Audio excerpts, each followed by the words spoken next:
মুহূর্ত, মহানায়ক স্মরণ। আমরা গর্বিত, আমরা তৃপ্ত, এমন একটা দিন আমরা পৌঁছতে পেরেছি এবং আপনাদের পেয়েছি। আমরা একটু পরে বলছি আরও বিস্তারিত।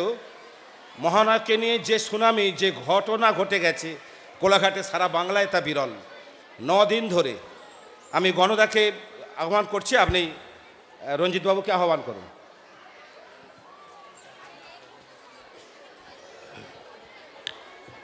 হ্যালো, আজকে গোটা কোলাঘাট উত্তমময়। আমরা এই যে 9 দিনের উৎসব করছি উত্তম কুমারের শতবার্ষিকী স্মরণে। চারিদিকে উত্তম কুমারের প্রতিকৃতি, উত্তম কুমারের ছবি, উত্তম কুমারের গান, উত্তম কুমারের সিনেমা সব দিয়ে সাজিয়ে আজকে আমরা উত্তম বন্দনায় এসছি। আমাদের সঙ্গে আজকে উপস্থিত হয়েছেন রঞ্জিত মল্লিক। মঞ্চে ওঠা মাত্র আপনারা সবাই হাততালি দিয়ে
হ্যালো। আজকে কোলাঘাট উৎসব মঞ্চ আলোকিত হলো উত্তম পরবর্তী যুগের যে নায়ক রঞ্জিত মল্লিক, তাকে আমরা পেয়েছি কোলাঘাট উৎসবে। আমরা উত্তম কুমারকে আনতে পারিনি, এটা আমাদের দুর্ভাগ্য, কিন্তু সেই ক্ষোভ, সেই হতাশা আজকে মিটে গেল রঞ্জিত মল্লিক মহাশয়কে আমরা কাছে পেয়ে। উনি উত্তম কুমারের সঙ্গে দারুণ অভিনয় করেছেন, সেই স্মৃতি একটুখানি আমরা শুনব। সঙ্গে রয়েছে হরনাথ চক্রবর্তী। হরনাথ চক্রবর্তী বিশিষ্ট পরিচালক, চিত্র পরিচালক। কোলাঘাটেই আগে বাড়ি ছিল, এখন কলকাতায় থাকেন, নানান কাজ করে যাচ্ছেন। হরনাথদার কাছ থেকেও শুনব আমরা একটা ছোট্ট একটা নৃত্যের মাধ্যমে উত্তম কুমারের প্রতি শ্রদ্ধা নিবেদন করব। এতক্ষণ ধরে এত কথা বললে শুনতে পাবে না, কিছু এত কথা বললে শুনতে পাবে না। রঞ্জিতদা তো বলতেই এসছেন, তোমরা শুনবে, সুতরাং এত চিৎকার করলে হবে না, বসে যাও।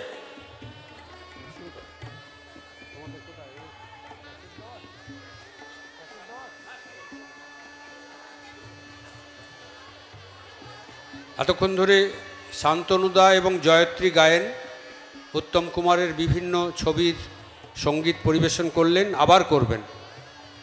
আমরা রঞ্জিতদাকে দিয়ে কিছু অনুষ্ঠান করে তারপর ওনাকে ছেড়ে দেবো, তারপরে আবার আমরা মূল অনুষ্ঠানে ফিরে যাব।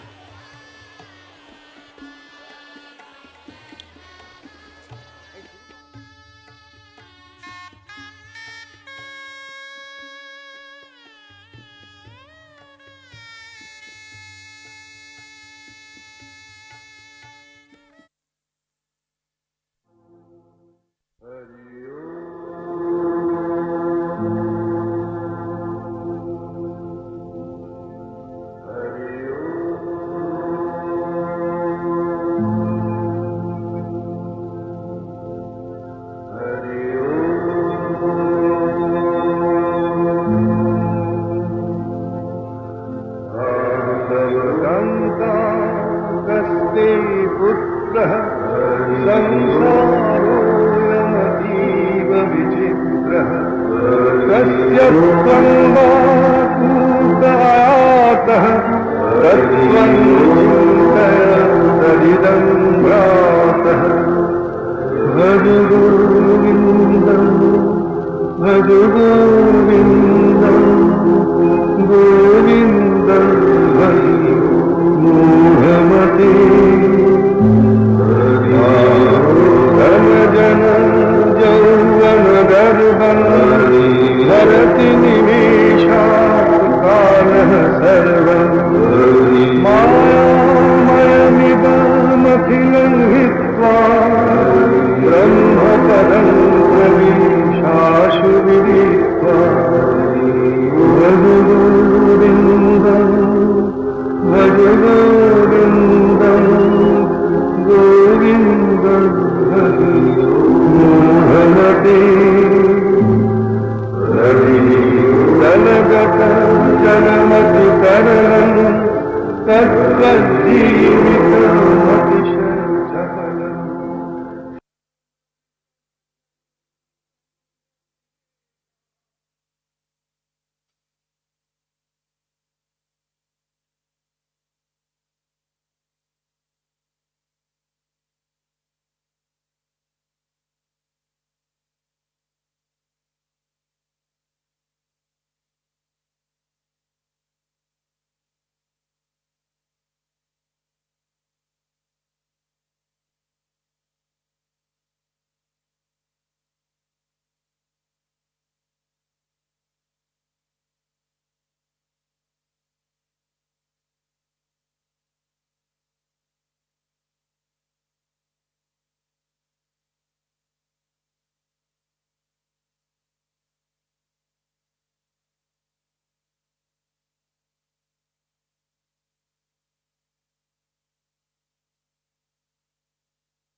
নীড় ছোট ক্ষতি নেই আকাশ তো বড় নীড় ছোট ক্ষতি নেই আকাশ তো বড় হে মন বলা কামর অজানা রাভানে চঞ্চল পাখা মেলে ধরো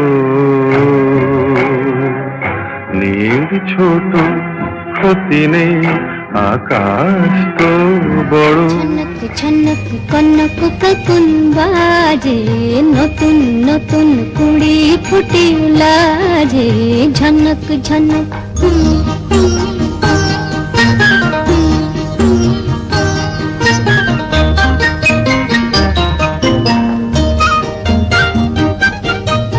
এবার আমায় জাগিয়ে দাও বাঁশিতে সুর লাগিয়ে দাও এবার আমায় জাগিয়ে দাও বাঁশিতে সুর লাগিয়ে দাও কিসের সাড়া পেলাম জানি না যে ঝনক ঝনক কনক কাকুন বাজে নতুন নতুন কুড়ি ফুটে লাজে ঝনক ঝনক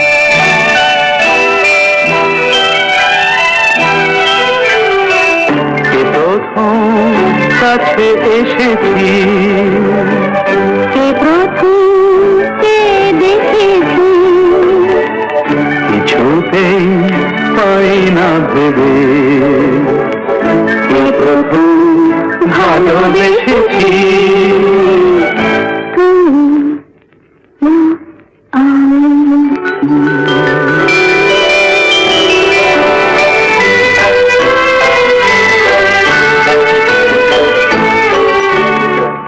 দেখেছি কে আগে কে দিয়েছে সারা কার অনুরাগে কে বাদে সাহারা দেখেছি কে সাড়া কার অনুরাগে কে গো দিশাহারা কে প্রথম মন জাগালো সুখে হেসেছি তুমি না আমি প্রথম কাছে এসেছি প্রথম পেয়ে দেখেছি কিছুতেই পাই না ভেবে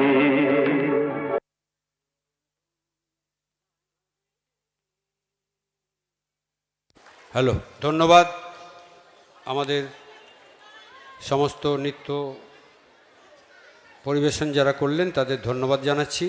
আসলে আমরা অনেক দিন পরে রঞ্জিত মল্লিককে পেয়েছি। উনি বর্ষিয়ান মানুষ, প্রায় 82 বছর বয়স। তার মানে উত্তম কুমারের থেকে 18 বছর কম, অথচ উত্তম কুমারের সঙ্গে যেভাবে উনি অভিনয় করেছেন আমরা সেইগুলো বরং শুনি। আচ্ছা একটু বলি, আগে একটু পুষ্পস্তবক দিয়ে আমরা একটু বরণ করে নেব, তারপরে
হ্যালো। রঞ্জিত মল্লিক মশাই এসছেন, আমরা কৃতজ্ঞ, কিন্তু তার সঙ্গে দীর্ঘদিনের সহযোগী হরনাথ চক্রবর্তী।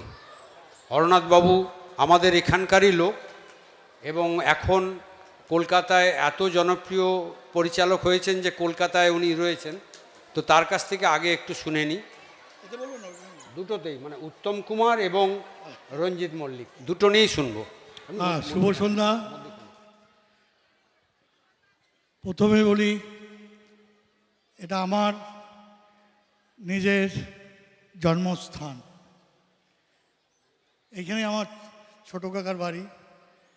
তাপস, গৌতম, আমরা সব ভাই। সামনেই আমার গ্রাম দেউলিয়া বাজার, ওখানে মান্দার গেছে আমার জন্ম, পড়াশুনো দেউলিয়া হাই স্কুল, তারপর কলকাতা চলে যাই। আজকের এই অনুষ্ঠান কোলাঘাট মাতঙ্গিনী সেবা প্রতিষ্ঠানের উদ্যোগে মহানায়ক উত্তম কুমারকে যে শ্রদ্ধা জানানোর হচ্ছে, এটা খুবই গর্বিত আমরা। আমি উত্তমবাবুর সাথে কাজ করিনি, কিন্তু উত্তমবাবু তখন আমরা স্টুডিও, আমি সবে সহকার ও পরিচালক হিসেবে ঢুকেছি। ঠিক 6 মাস পরে উত্তমবাবু মারা গেলেন। সেই সময় আমরা স্টুডিওতে ওনাকে দেখেছি, কিন্তু সাহস হয়নি কোনো দিন সামনে যাওয়ার, পা কাঁপত। আমি ওনাকে 2বার দেখার সুযোগ হয়েছিল, তারপর তো উনি চলে গেলেন। উত্তমবাবু চলে যাওয়ার পর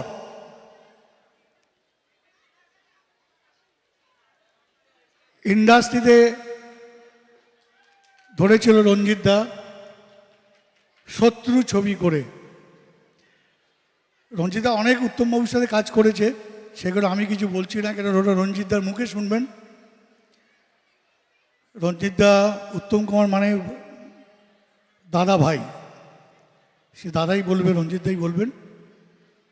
তো সেই শত্রু আজও আমাদের টালিগঞ্জ ইন্ডাস্ট্রির বন্ধু হয়ে আছে, এবং রঞ্জিত দা আজও ছবি করছে, খুব কম, যেটা আপনারা এখনও দেখার সুযোগ হয়নি।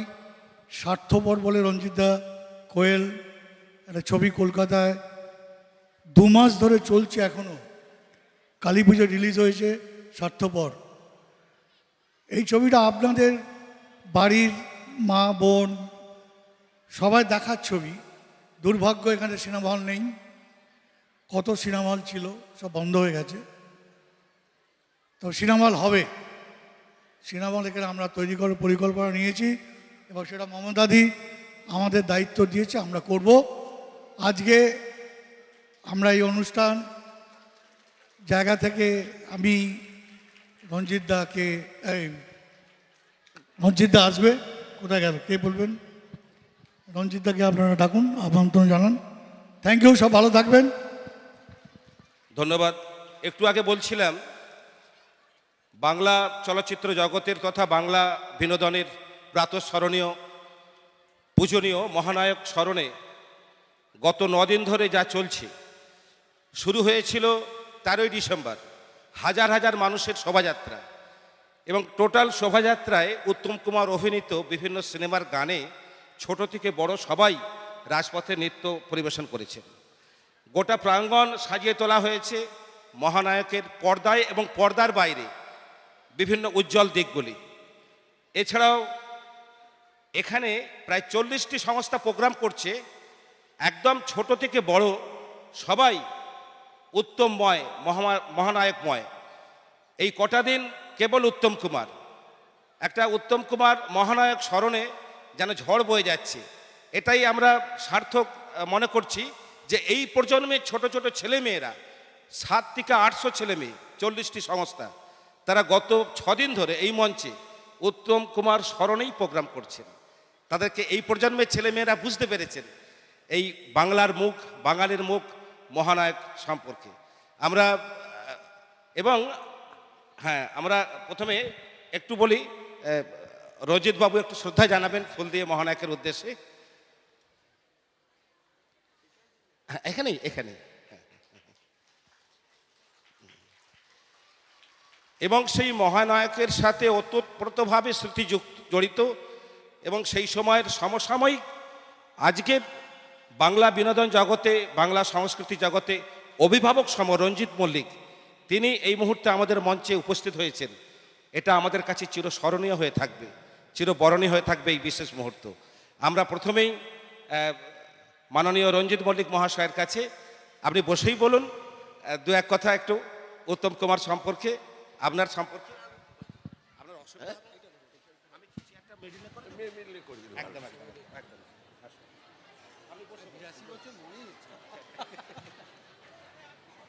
হ্যালো, এই 82 বছর মনে হচ্ছে? 82 বছর মনে হচ্ছে না, এবং আমরা 100 বছরেও ওনাকে আনবো। নমস্কার। কোলাঘাট উৎসবের পক্ষ থেকে আজকে সাদর আমন্ত্রণ পেয়েছি, তার জন্য ভীষণভাবে কৃতজ্ঞ ও আনন্দিত। আমাকে বলা হয়েছে যে উত্তম দা সম্বন্ধে কিছু বলার জন্য। আমার খুব কপাল ভালো যে উত্তম কুমার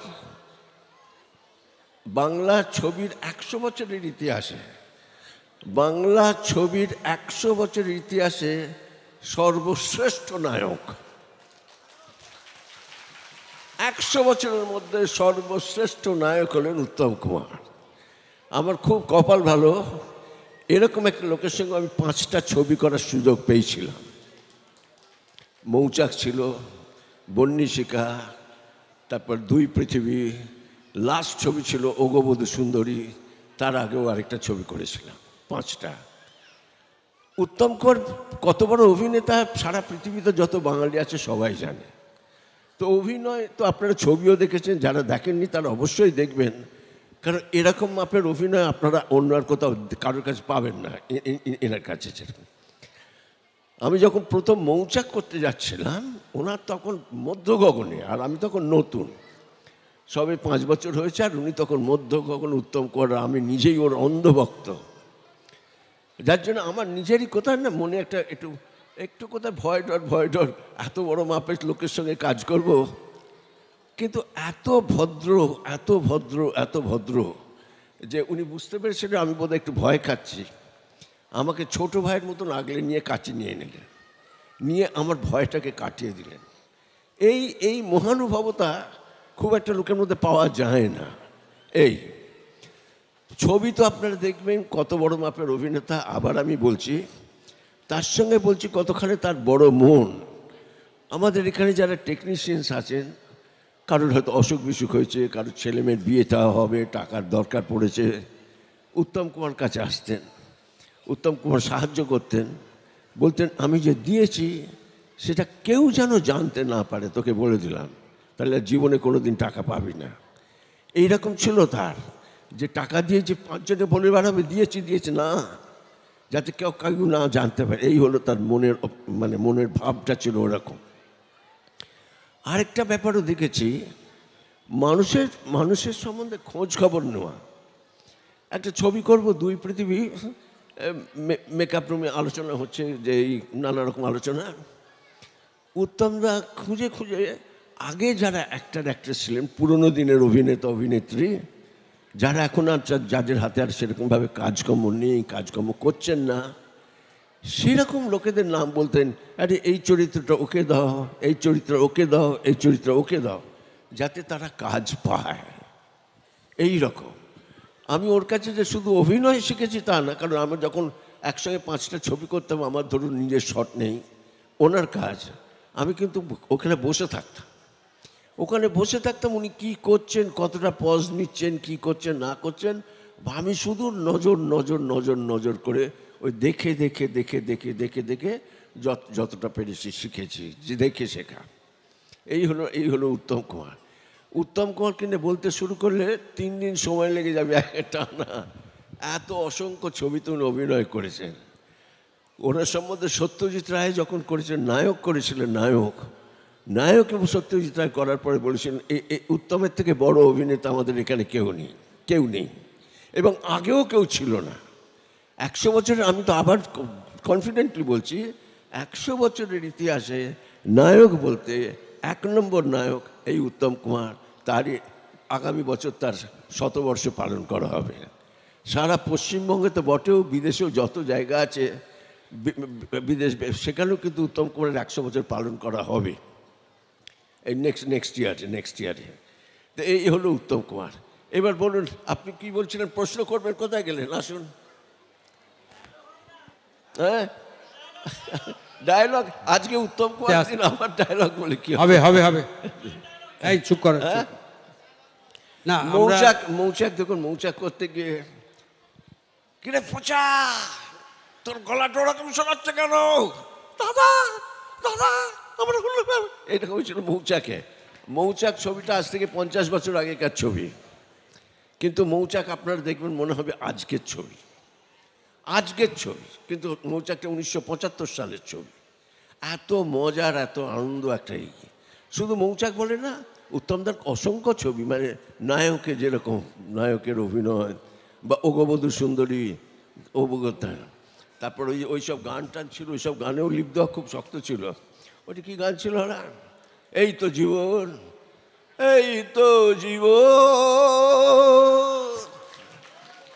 যাক না যেদিকে যেতে যায় প্রাণ বেয়ারা, চালাও ফোয়ারা, জিন্সের শ্যাম্পেন রাম, খাও বুধ হয়ে ডুবে যাও, দেখো সর্ষে ফুল করুক মাতা ঝিমঝিম। এই ছিল উত্তম কুমার। তারপরে হ্যাঁ, আরেকটা গান ছিল মৌচাকে, এবার মূলে সুতো হব, তাঁতির ঘরে জন্ম লভ, পাছা পেরে শাড়ি হয়ে দুলব তোমার কোমরে, তোমরা যে যা বলো আমারে। এইটাই ছিল উত্তম কুমার। যারা উত্তম কুমার, এখনকার বাচ্চা ছেলে মেয়ে যারা উত্তম কুমারের ছবি দেখেনি, তারা কিন্তু টিভিতে আসলে অবশ্যই উত্তম কুমার দেখবেন, বুঝতে পারবেন যে কত বড় অভিনেতা তিনি ছিলেন। বলুন, আসুন স্যার। এই তো, গুরুদক্ষিণা। হ্যালো। আচ্ছা, মৌচাকে আপনি তো মানে অসম্ভব, সবাই হাস্য কৌতুকের শিল্পী যারা, তাদের সবার সঙ্গে অভিনয় করেছেন। মানে একদিকে অনুপ কুমার, তরুণ কুমার, চিন্ময় রায়, রবি ঘোষ, সবাই ছিল, গুরুদাস ব্যানার্জি, অজয় রায়, দুর্গাদাস ব্যানার্জি, এরা সবাই ছিলেন। মানে এই যে এটা, মানে এত ভালো ভালো অভিনেতাকে আপনি পেয়েছেন।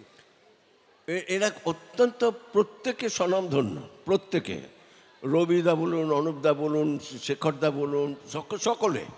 তো আমারও বলছি, আমার কপালটা দ্যাট ওয়ে, আমি লাকি যে এইসব ভালো ভালো লোকেদের সঙ্গে আমি কাজ করার সুযোগ পেয়েছি। কিন্তু আনফর্চুনেটলি আজকাল কেউই নেই, উত্তমদা নেই, কিন্তু কিন্তু মিঠু মুখার্জি কোথায় গেল? মিঠু মুখার্জি দীর্ঘদিন ছেড়ে দিয়েছে, তারপরে কোথায় গেল আমি নিজেও জানি না। আপনার প্রেমিকা ছিল, আপনি খোঁজ রাখেননি? ভুলেও বলবেন না আমার প্রেমিকা, বউ জানতে পারলে ঠাকাস করে মারবে, খবরদার বলবেন না। না না, এটা তো সবাই জেনে গেছে, গোটা মানে পৃথিবীর সবাই জেনে গেছে কি যে- মৌচাকের পর যে উনি আপনার প্রেমিকা। বলুন। আপনি সুচিত্রা সেনের সঙ্গে অভিনয় করেছেন। আচ্ছা, এইবার নাম বলি, দেখুন, উত্তমদার সঙ্গে করছে সুচিত্রা সেন। এই দুজনের আমি প্রচণ্ড ভক্ত ছিলাম। স্কুল কলেজ লাইফে লাইন দিয়ে ওনাদের ছবি দেখতাম। তারপর একদিন, আমি তো কল্পনাও করতে পারি না যে প্রথম কথা সিনেমায় ঢুকবো, তাই জানি না, এটা হয়ে গেছে। তারপর সুচিত্রা সেন হিরোইন, যাকে দেখবার জন্য দশানায় গোত্তাগুত্তি করে আমরা লাইন দিতাম। সে রবীন্দ্রনাথের চতুরঙ্গ ছবি, পূর্ণেন্দু পত্র ছিলেন ডিরেক্টর। প্রথম দিনের শট, সুচিত্রা সেন আমার পায়ে পড়ে কাঁদছে। আমরা হয়ে গেল। ভাবতেও পারি না যে অত বড় মাপের অভিনেতা। আমার না গুলিয়ে গেল, আমার মনে হলো সেই দশানায় লাইন মারতাম, কাট কাট কাট কাট, অমনি এই হয়ে গেল, শটটা নষ্ট হয়ে গেল। তো ডিরেক্টর বলে, কী হলো, আপনি অন্য মনস্ক হয়ে গেলেন। আমরা মনে মনে আর কী করে বলি, কেন অন্য মনস্ক হয়েছিলাম, সেই হচ্ছে ব্যাপার।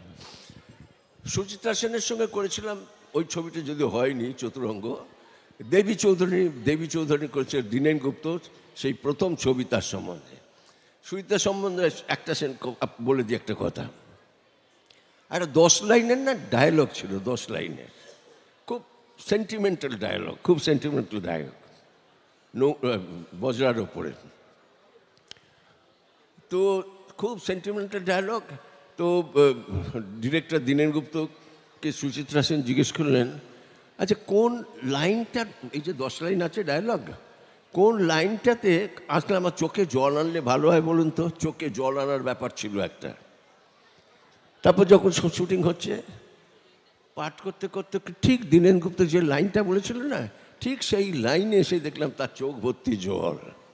আমি কী করে সম্ভব হয়, কী করে সম্ভব হয় যে একটা ঠিক যেখানে চাইছি আমি জল, চোখে ঠিক সেইখানেই জল এনেছেন ওই সময়। কতখানি মানে কনসেন্ট্রেশন, কতখানি তার মানে এই দুজনের সঙ্গে কাজ করে আমার অন্যরকম, মানে দুজনের মধ্যে সাংঘাতিক সিনসিয়ারিটি, উত্তম বলুন বা সুচিত্রা সেন বলুন, দুজনেই সাংঘাতিক। বলুন। তা এই ব্যাপারটা হচ্ছে যে উত্তম কুমারের সঙ্গে সুচিত্রা সেনের যে জুটি, হ্যাঁ, এই জুটি একবারে অনন্য, এটা কোনো জুটি তো পৃথিবীতে নেই। সেই জন্যই মানে আজকে উত্তম কুমারের স্মরণ সভায় এই কথাই বলছি আর কি, যে মানে আপনি সুচিত্রা সেনের সঙ্গে দেবী চৌধুরানী করেছেন। তো আপনার ওর সঙ্গে যে অভিনয় করার, উনি যে কি ধরনের অভিনেত্রী, সেটা তো বলেছিলাম, ওটা তো বললাম একদম। ওইটা। আচ্ছা ঠিক আছে, এরপরে আমরা চলে আসছি একটু, আপনি যে স্বয়ং সিদ্ধা করেছেন। ও স্বয়ং সিদ্ধা, দেখুন সেটাও কিন্তু খুব একটা নতুন ধরনের চরিত্র। এটা নতুন ধরনের চরিত্র, মানে খুব ডিফিকাল্ট ক্যারেক্টার ছিল। ডিফিকাল্ট মানে খুব নাম, ছবিটা প্রচণ্ড হিট হয়েছিল, যদি আপনারা দেখে থাকেন দেখবেন। ওখানে না একটা আমি একটু মেন্টালি রিটার্ডেড, মানে অনেকে হয় না বয়স হয়ে গেছে কিন্তু সেরকমভাবে ম্যাচুরিটি হয়নি। তো এরকম একটা চরিত্র আমার মধ্যে ছিল, করতে হয়েছিল। তা কী করবো আমি ভেবে পাচ্ছিলাম না। তারপরে একদিন আমি আমার বাড়িতে বারান্দায় দাঁড়িয়ে আছি, দেখলাম রাস্তায় বাঁদর খেলা হচ্ছে, বাঁদর খেলা। তো অনেকগুলো বাচ্চা 8-10 বছরের ছেলেমেয়েরা বাঁদর খেলা দেখছে রাস্তায় দাঁড়িয়ে। তারই পাশে একটা 30 বছরের ছেলেও দাঁড়িয়ে আছে, বাঁদর খেলা দেখছে। আর ওই 8-10 বছরের ছেলেগুলো যেরকম করে হাত দিচ্ছে সেরকম করছে, আর ওই 30 বছর ছেলেটা ঠিক সেইভাবে বিহেভ করছে। তখন আমি বুঝলাম যে এইটাই আমার চরিত্র। আমার বয়স হয়েছে কিন্তু আমার বুদ্ধি ফুদ্ধি ম্যাচুরিটি আমার হয়নি। সেই জন্য ওই ছেলেটাকে আমি বাড়িতে নিয়ে এসে সে কীভাবে কথা বলে, তা তো কথাগুলো না তার মধ্যে পরিষ্কার নয়। পরিষ্কার যেরকম জিজ্ঞেস করে, তুমি কোথায় যাচ্ছ? আমি একটু বাজারে যাচ্ছি। বেচারা এরকমভাবে কথা বলে, মানে জিভটা জড়িয়ে যায়। তো ওই ছেলেটাকে দেখি আমি ওই ছবিতে অভিনয় করেছিলাম, এবং ছবিটা খুব আমার ওই ছেলে মেয়েদের দেখলে ভয়ানক কষ্ট হয়, খুবই কষ্ট হয়। আনফর্চুনেটলি আর কী করবো, বলার তো কিছু নেই, কষ্ট হয় তো ওদের দেখলে। তো ওই চরিত্রটা করে আমার খুব নাম হয়েছিল স্বয়ংসিদ্ধা ছবিটায়। হ্যাঁ, চল ওরা না, একটু বাকি আছে, আরেকটু বাকি আছে। আরেকটু হচ্ছে যে শত্রু ছবিটা বলি, এটা একটা রেকর্ড হিট ছবি। আপনারা যারা দেখেছেন ভালো, যারা দেখেননি অনেকে হয়তো দেখেননি। উত্তমদা মারা যাবার পরে বাংলা ছবির অবস্থা খুব খারাপ হয়ে গেছিল। স্বাভাবিক যে উত্তম কুমার নেই আর কি বাংলা ছবি দেখবো, এরকম একটা জায়গায় পৌঁছে গেছিল। সেই সময় শত্রু রিলিজ করেছিল, তো শত্রু রিলিজ করে এটা এত হিট হয়েছে যে তখন আবার নতুন করে লোকে বাংলা ছবি দেখা শুরু করেছিলেন শত্রু। গল্প খুব সুন্দর গল্প ছিল, অঞ্জন চৌধুরীর লেখা গল্প, সুন্দর চিত্রনাট্য ভালো, সব everything was so nice, so good, যে আজও যদি আপনারা আপনারা যারা দেখেননি দেখবেন, আপনাদের কিন্তু মন ভরে যাবে। রঞ্জিতবাবু উত্তম কুমার সম্পর্কে বললেন, তার মধ্যে একটা ইঙ্গিত আছে। আমরা উত্তম কুমার মারা যাওয়ার পরে যে ঘটনাগুলো পড়েছি তার থেকে একটা জিনিস পাওয়া যায়, উনি একদিন মেকআপ নিতে বসেছেন। মেকআপ ম্যানে মুখটা শুকনো, সে মেকআপ করে যাচ্ছে কিন্তু মুখটা শুকনো। উত্তম কুমার জিজ্ঞেস করেন, কী হয়েছে রে তোর, মুখটা শুকনো কেন? বললেন, আমার মেয়ের বিয়ে, টাকা জোগাড় করতে পারিনি, এখনও 5,000 টাকা লাগবে, মেকআপটা ভালো করে কর, ওটা আমি ভাববো। বলে পরের দিন ডেকে ওকে 5,000 টাকা দিয়ে দিলেন, এবং তার বিয়ে বাড়িতেও নিজে গিয়েছেন। মেকআপ ম্যানের বিয়ে বাড়িতে উত্তম কুমার গিয়েছেন, ভিড়াক্কার, জনতার হট্টগোল, উত্তম কুমার এখান থেকে পালিয়ে এলেন, কিন্তু গেলেন সেখানে। আরেকটা ঘটনা হচ্ছে যে একজন পুরনো অভিনেতা উত্তম কুমারের সঙ্গে বারে বারে অভিনয় করেছেন বিভিন্ন সময়। একটা সময় সে অভিনয় থেকে বাদ পড়ে গেছে, পিছিয়ে পড়েছে। একদিন উত্তম কুমারের সঙ্গে তার দেখা একটা বিয়ে বাড়িতে। বললেন, তুমি কীরকম আছো? বললেন, আছি, এই কষ্টেই আছি। উত্তম কুমার তাকিয়ে দেখলেন একটু ঠান্ডা, তার মধ্যে ও একটু কাঁপছে। বললেন, কীরকম, তুমি চাদর নাওনি কেন আজকে? সেটা ভদ্রলোক চুপ করে রইলেন। উত্তম কুমার নিজের গায়ের আলওয়ানটা খুলে তার গায়ে পরিয়ে দিলেন, বললেন, যাও বাড়ি যাও তুমি। এরকম মানুষ ছিলেন উত্তম কুমার। ইঙ্গিত দিলেন যে কথাগুলো। অসাধারণ মানুষ, আপনি জানেন, অসাধারণ ঘটনা সবই আপনি জানেন। আমি সেই ঘটনাটা মনে করে দিলাম আপনাকে আর কি, যেটা বইয়ে পড়েছি। হ্যাঁ না, আর কি না, ওই যে দেখুন আপনাকে বলি, যে ছবিগুলো পুরনো হয়ে গেছে না, চোখের সামনে সিনগুলো না ভাসলে ডায়লগ বলে লাভ নেই। একটাই শুধু বলে যাচ্ছি, যার জন্য সিন দরকার পড়ে না। এই হররই ছবি সাথী, এই হরনাথের ছবি সাথী। তো সাথীতে আমার চরিত্রটা ছিল প্রচণ্ড মদ খেতে ভালোবাসে, প্রচণ্ড মদ্যপান করে, এই নিয়ে রোজই বউয়ের সঙ্গে ঝগড়াঝাঁটি লেগেই থাকে বউয়ের সঙ্গে, স্বাভাবিক যা হয়। তো একদিন ভোরবেলায় তেমনি করে বউ আমাকে ঠেলছে, ওকে শুনছো? হ্যালো, কী হলো কি? বলে, কাগজে কি বেরিয়েছে জানো? আমি কী বেরিয়েছে? কাগজে বেরিয়েছে, তুমি দেখো না কাগজ কি বেরিয়েছে। বললো, মদ খাওয়া শরীরের পক্ষে ভীষণ খারাপ, মদ খেলে হার্ট অ্যাটাক হয়, কিডনি খারাপ হয়ে যায়, এই খারাপ হয়ে যায়, মানে চতুর্দিকে যত খারাপ জিনিসগুলো সমস্ত লেখা আছে ওখানে। যে কোনো সময় মারা যেতে পারি, সংসারের অশান্তি হয়, টাকা খরচা হয়ে যায়, এই হয়। হ্যাঁ, কাগজে এসে বেরিয়েছে, হ্যাঁ হ্যাঁ তুমি দেখো না, বন্ধ বন্ধ। ও ভগবান, কতদিন পরে তুমি আমার দিকে তাকালে, তাহলে তোমার মদ খাওয়া বন্ধ করে দেবে? মদ খাওয়া নয়, কাগজ নেওয়া বন্ধ। আরে একটি লাস্ট কথাটা, ওয়েল এবং নাতিকে নিয়ে কিরকম কাটাচ্ছেন? খুব ভালো করছি, খুব আনন্দে আছি, নাতিকে আর নাতনিকে নিয়ে, দুজনকে নিয়ে। ওরে বাবা, নাতনি বলতে বলতে এই তো এসে গেল, দেখি ওরে বাবা, দেখি দেখি দেখি দেখি দেখি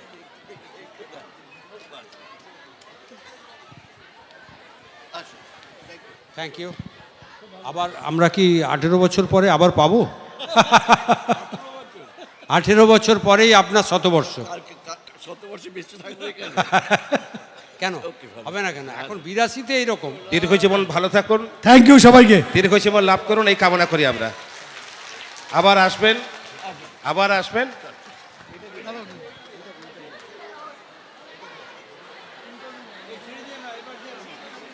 না, ওপাশ দিয়ে চলে।